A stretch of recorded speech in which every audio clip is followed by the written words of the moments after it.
3 practice set आपण या ठिकाणी कंप्लीट केले, ज्याच्यामध्ये आपण डॉक्टर होमी भाभा बालवैज्ञानिक स्पर्धा परीक्षा वर्ग 6वी या परीक्षेसाठी हे प्रॅक्टिस सेट सुरू केले होते. 3 प्रॅक्टिस सेट झालेले आहेत आणि आजचा आपला असणार आहे तो 4था प्रॅक्टिस सेट. या 4थ्या प्रॅक्टिस सेटमध्ये आपण लिव्हिंग ऑर्गॅनिझमबद्दल किंवा कॅरेक्टरिस्टिक ऑफ लिव्हिंग ऑर्गॅनिझम हा टॉपिक घेणार आहोत.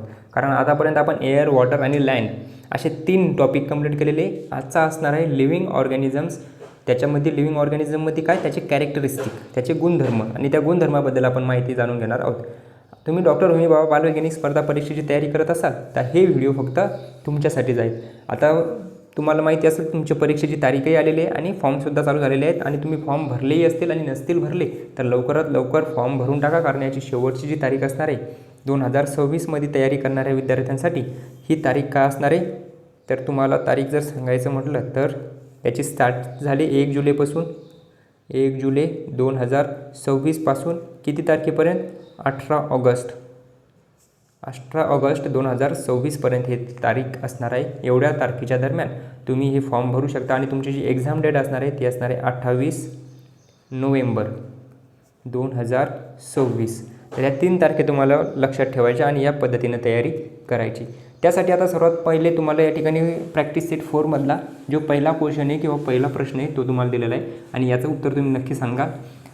Growth in living organisms. तर ग्रोथ म्हणजे काय असतं, वाढ. आणि वाढ हे काय एक कॅरेक्टरिस्टिक आहे, एक गुणधर्म आहे सजीवांचा. सजीवाशिवाय जे निर्जीव असतात, निर्जीवांमध्ये आपल्याला किंवा जे नॉन लिव्हिंग थिंग्स असतात त्यांच्यामध्ये आपल्याला ग्रोथ बघायला मिळत नाही. ग्रोथ आपल्याला फक्त सजीवांमध्ये बघायला मिळते. त्यामुळं ग्रोथ हे सुद्धा एक कॅरेक्टरिस्टिक आहे, एक गुणधर्म आहे कशाचा, लिव्हिंग ऑर्गॅनिझमचा. मग आपल्याला प्रश्न काय विचारला, ग्रोथवरून प्रश्न विचारला की growth in living organisms is primarily characterise by and increase in. म्हणजे सजीवांमध्ये वाढ प्रामुख्याने कशातील वाढीमुळे दर्शवली जाते. ही वाढ व्हायली म्हणजे कशात वाढ व्हायली नेमकं हे आपण कसं सांगतो. सेल साईज फक्त शब्द आला तर ते सहसा ॲन्सर नसतंच. सेल साईज ओनली नाही, सेल नंबर ओनली, फक्त सेलची नंबर वाढणं म्हणजे 1 पेक्षा 2, 2, 10 लाख, करोड अशा सेल वाढणं, त्यानं तुमची शरीराची वाढ होणार नाही. तर ॲन्सर काय राहणार, both cell size and cell number. पेशीचा आकारसुद्धा वाढला पाहिजे आणि त्यांची संख्यासुद्धा वाढली पाहिजे, तरच समजलं जातं की तुमची ग्रोथ या ठिकाणी होत आहे. म्हणजेच ऑप्शन सी असणार याचा करेक्ट ॲन्सर. त्याच्यानंतरचा पुढचा प्रश्न पाहण्यासाठी आधी आपल्याला एक्सप्लेनेशनसुद्धा दिलेले आहे. एक्सप्लेनेशन आपण बघूया. Growth is multicellular organisms. 2 टाईपचे ॲनिमल्स असतात, युनिसेल्युलर आणि मल्टीसेल्युलर. मल्टीसेल्युलर म्हणजे जे आपण डोळ्यानं पाहू शकतो, 1 पेक्षा जास्त पेशीनं ते बनलेले असतात. आणि युनिसेल्युलर म्हणजे जे आपल्याला डोळ्यानं दिसत नाही, मायक्रोस्कोपचा यूज करावा लागतो, ते म्हणतो आपण युनिसेल्युलर.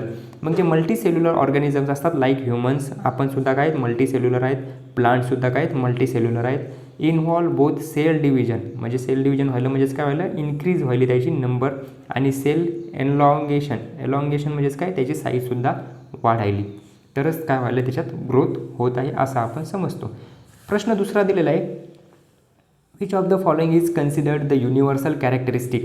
आता युनिव्हर्सल कॅरेक्टरिस्टिक म्हणजेच काय गुणधर्म, पण कसं गुणधर्म, वैश्विक गुणधर्म किंवा वैश्विक वैशिष्ट्य ऑफ ऑल लिव्हिंग थिंग्स, आणि जे की सर्व लिव्हिंग थिंग्समध्ये असतंच. आता तुम्हाला जर मी म्हटलं वाढ, तर वाढ हे प्रत्येकामध्येच होतं असं नाही, किंवा हालचाल, लोकोमोशन किंवा रिप्रोडक्शन, फोटोसिंथेसिस. आता फोटोसिंथेसिस आपण करू शकतो का, नाही, प्लांट करू शकतात. मग काही कॅरेक्टरिस्टिक असतात जे काही लिव्हिंग ऑर्गॅनिझम करू शकतात पण काही करू शकत नाही. पण एक कॅरेक्टरिस्टिक असं आहे की जे युनिव्हर्सल कॅरेक्टरिस्टिक म्हणून ओळखलं जातं. म्हणजेच काय की ते कोणताही लिव्हिंग ऑर्गॅनिझम असो त्याच्यात ते प्रेझेंट असणार. लोकोमोशन का, नाही, लोकोमोशन नाही. रिप्रोडक्शन, सर्वच रिप्रोडक्शन करत असतील असंही नाही.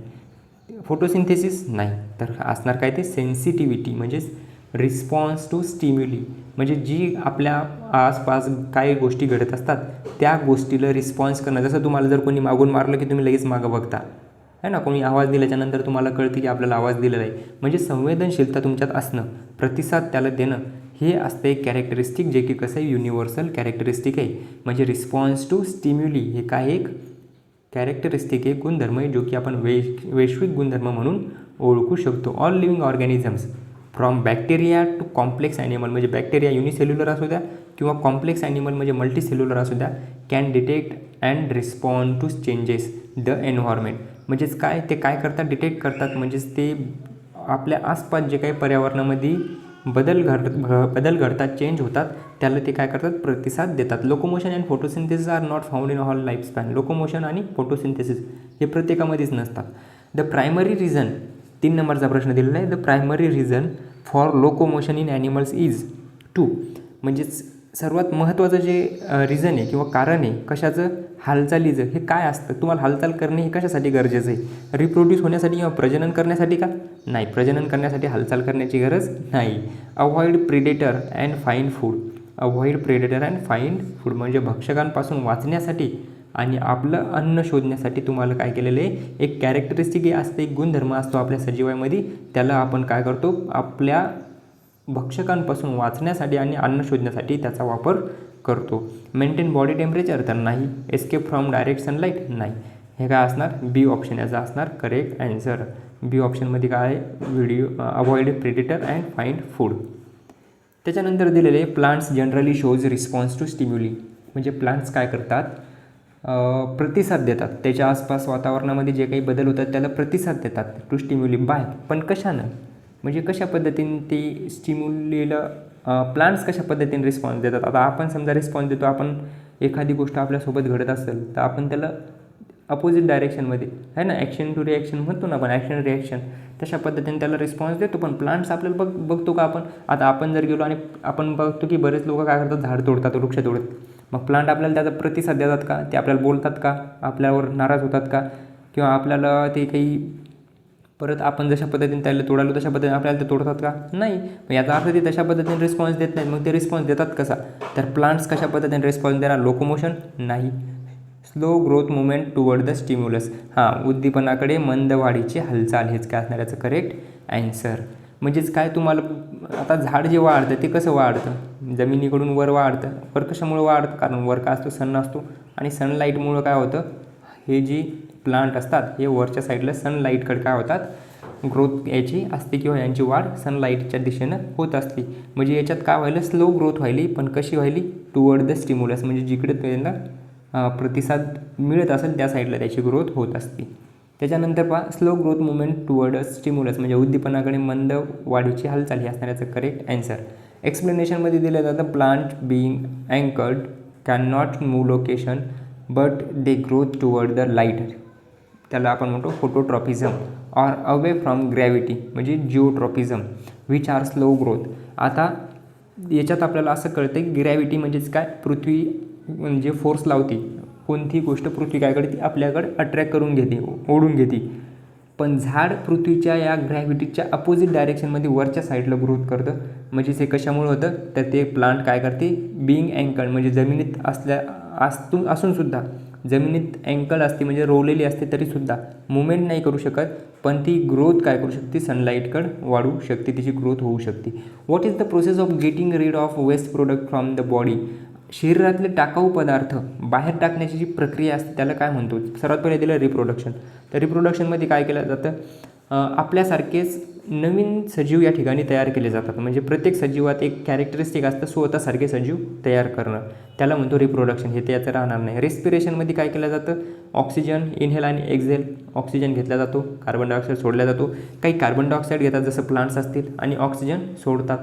एक्सक्रीशन, तर याचा आन्सर असणार आहे एक्सक्रिएशन. एक्सक्रिशन म्हणजेच काय, उत्सर्जन. उत्सर्जनमध्ये काय केलं जातं, आपल्या बॉडीत असणारे टाकाऊ पदार्थ, हे सर्वच्या सर्व टाकाऊ पदार्थ म्हणजे जे वेस्ट मटेरियल असतात, जसं पाणी पिल्याच्यानंतर वेस्ट मटेरियल तयार होतं, अन्न खाल्ल्याच्यानंतर वेस्ट मटेरियल तयार होतं, तुमच्या बॉडीमधून स्किनमधून घाम बाहेर येतो, स्वेट येतो आहे ना, त्यात स्वेट झाला, हे अशा पद्धतीचे पदार्थ ज्याचा आपल्याला काही यूज होत नाही, ते वेस्ट असतात आपल्यासाठी, ते आपल्या शरीराच्या बाहेर टाकण्याच्या प्रक्रियेला आपण काय म्हणतो, एक्सक्रिशन म्हणतो, उत्सर्जन म्हणतो. त्याच्यानंतर तुम्हाला दिलेले 5 प्रश्न या ठिकाणी झालेले. 5 प्रश्नापैकी तुमचे किती प्रश्न बरोबर आले ते एकदा सांगा. आणि 6वा प्रश्न बघा, metabolism is the sum of. चयापचय, मेटाबॉलिझम म्हणजेच काय, चयापचय. चयापचय म्हणजेच कशाची बेरीज असते, कशाची बेरीज असणार.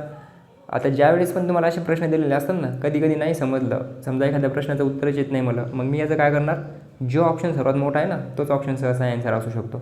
जसं मला याचा ॲन्सर माहिती नाही, काय असेल, पहिला असेल का, नाही, दुसरं नाही, तिसरं नाही, चौथं नाही, मग मी काय करणार, 3 नंबरचं ऑप्शन मारून देणार. बघू आता 3 नंबरचं ऑप्शन बरोबर येतं का. चयापचय म्हणजे कशाची बेरीज, all digestion in the body, शरीरातलं सर्व पचन म्हणजे चयापचय, ठीक आहे. All respiration in the body, शरीरातील सर्व श्वसन, नाही श्वसन तर याच्यात येणारच नाही, श्वसनाचा याचा काय संबंध आला, हे येणार नाही. All chemical reactions taking place in the body, शरीरातच होणाऱ्या सर्वच्या सर्व रासायनिक अभिक्रिया, हेच असणार याचा correct answer. All reproduction in the body, हे राहणार नाही. म्हणजे ऑप्शन काय असणार याचं, सी ऑप्शन हे असणार करेक्ट. बरोबर आलं पहा आपलं सी आन्सर. शरीरात होणाऱ्या सर्व रासायनिक अभिक्रिया. मेटाबॉलिझम इन्क्लुड्स बोथ कॅटाबॉलिक म्हणजे ब्रेकिंग डाऊन अँड ॲनाबॉलिक म्हणजे building up reactions that keep and organisms alive. चयापचन ही कशी आहे, सजीवामध्ये सजीवाला जिवंत ठेवणाऱ्या कॅटाबॉलिक म्हणजे तोडणे आणि ॲनाबॉलिक म्हणजे तयार करणे या दोन्ही अभिक्रियांचा समावेश होतो. पुढचा प्रश्न दिलेला आहे, how do unicellular organisms primarily reproduce, म्हणजे युनिसेल्युलर ऑर्गॅनिझम्स कशा पद्धतीनं रिप्रोड्यूस होतात किंवा ते कशा पद्धतीनं प्रजनन करतात. युनिसेल्युलर म्हणजे काय, जे एकदम टिनी ऑर्गॅनिझम असतात, म्हणजे ते स्मॉल असतात, खूप स्मॉल असतात. म्हणजेच काय, ते आपण आपल्या उघड्या डोळ्यानं बघू शकत नाही, म्हणजे डोळे लावावं लागतात त्यासाठी, असं नाही उघड्या डोळ्यानं बघू शकत नाही. याचा अर्थ आपण आपल्या डोळ्यांना बघता त्याला आपल्याला काय करावं लागतं, मायक्रोस्कोपचा यूज करावा लागतो. मग हे रिप्रोड्यूस कसे होतात, म्हणजे याचं जे प्रजनन असतं ते कसं असतं, तर ते प्रजनन सेक्शुअली असतं का, नाही, आता दिसतच नाही, सेक्शुअली कसं करणार. असेक्शुअल रिप्रोडक्शन, बरोबर, याचा ऑप्शन काय असणार, असेक्शुअल रिप्रोडक्शन असतात, म्हणजे द बायनरी फ्युजन त्याला आपण म्हणतो. अलैंगिक प्रजनन किंवा द्विविभाजनासारखे ते करतात, जसं की एखादी अमिबा आहे ना, एखादा हे अशा पद्धतीनं, एक मिनिट आहे, किंवा बॅक्टेरिया आहे किंवा अमिबा आहे, तर ही काय होती, ही स्वतःमध्येच काय होती, ब्रेकडाऊन होती, केलं ठीक आहे, ब्रेक होती आणि तिचे दोन भाग होतात, म्हणजे इकडे एक आणि इकडे एक, अशा पद्धतीने ही जर ब्रेक झाली तर इकडे एक आणि इकडे एक, याला आपण म्हणतो काय म्हणणार, बायनरी फ्युजन किंवा द्विविभाजनासारखे, म्हणजे ऑप्शन बी असणार याचं correct answer. Living things have a definite lifespan while non living things, आता पहा लिव्हिंग थिंग्सचा एक लाईफस्पॅन असतो. लाईफस्पॅन म्हणजे जो व्यक्ती जन्माला आला तो काही वेळानंतर, काही दिवसानंतर, काही वर्षानंतर काय होतो, नष्ट होतो किंवा मरण पावतो. मग याचा लाईफस्पॅन कसा आहे, निश्चित आहे असं आपण म्हणू शकतो. डेफिनाईट म्हणजे काही निश्चित आहे. पण नॉन लिव्हिंग थिंगचं असं काही असतं का, तर ते बघायचं आपल्याला. हॅव ॲन इन्फायनाईट लाईफस्पॅन, आयुष्य अमर्याद असते, म्हणजे ते कधीच खतम होत नाहीत, कधीच नष्ट होत नाहीत.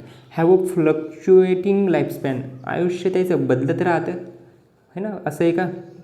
Exist indefinitely and are not considered to have lifespan, हां हे ऑप्शन याचं मला करेक्ट वाटतं, कारण अनिश्चित काळ अस्तित्वात असतात, त्याचं काही सांगता येत नाही ते किती काळ जगतील किंवा कितीच काळ त्यांचं अस्तित्व राहणार, आणि त्यामुळं आपण त्याचं आयुष्य मानतच नाही.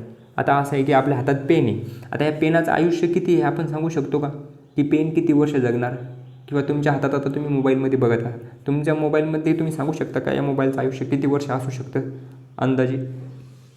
ते चालला तर ते म्हणतात ना, चले तो चांद तक नाही तो रात तक भी नाही, असंच काहीतरी म्हणतात है ना.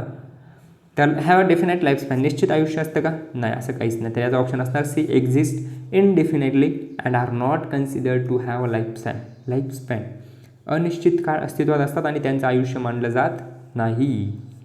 त्याच्यानंतर प्रश्न दिलेला आहे 9वा, रेस्पिरेशन इज अ प्रोसेस. आता रेस्पिरेशन म्हणजे काय, श्वसन घेतो ना आपण, जेवढे काही लिव्हिंग ऑर्गॅनिझम असतात ते श्वसनसुद्धा घेतात, रिप्रोडक्शनसुद्धा करतात, एक्सक्रिशन करतात, त्यांच्यात ग्रोथ होत असते, ते लोकोमोशन करतात, त्याचबरोबर ते रिस्पॉन्स टू स्टिम्युली म्हणजे रिस्पॉन्सिव्हनेससुद्धा त्यांच्यामध्ये असते.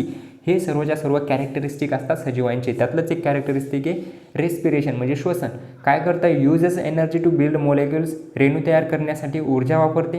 Release energy by breaking down nutrients, पोषक द्रव्यांचे विघटन करून ऊर्जा सोडते. Obtains nutrients from the environment, पर्यावरणातून पोषक द्रव्ये मिळवते. Stored nutrients in the body, शरीरात पोषक द्रव्ये साठवते. तर आता याचा आन्सर काय असणार आहे पहा, release energy by breaking down nutrients, पोषक द्रव्याचे विघटन करून ऊर्जा सोडणे, हे असतं रेस्पिरेशनचं काम. म्हणजे release energy by breaking down nutrients, पोषक द्रव्याचे विघटन करून ऊर्जा सोडते. बी ऑप्शन असणार याचा correct answer. What unique ability of living organisms ensure the continuity of their species. सजीवांची कोणती अद्वितीय क्षमता असणार आहे जी त्यांच्या प्रजातींचे सातत्य सुनिश्चित करते.